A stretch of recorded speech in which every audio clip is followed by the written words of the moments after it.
When was the Treaty of Waitangi signed? 1835. Hey, I miss. What does Waitangi mean to you? It's a day where we honour Te Turisi o Te Waitangi. Well, spend time with whānau. Alright, thank you for that answer. Koinga, ko whae marisa tōku.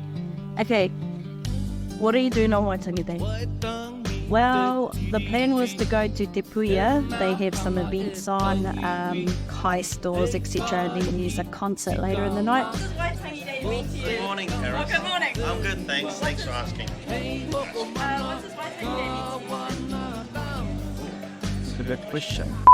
Good morning, Anaya. What you doing on Waitangi Day? I'm just taking up with my friends and spending a lot of my family. Lovely answer. Thank you very much. Hey, what does Waitangi Day mean to you? Spending time with my family. Thank you for that answer. What are you doing on Waitangi Day, which is tomorrow? I'm going to a gym. What are you doing on Waitangi Day?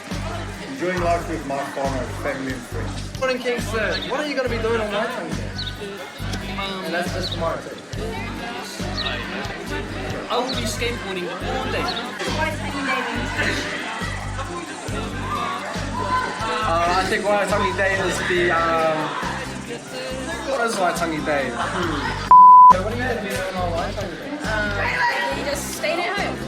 What are you doing on Waitangi Day? Sleep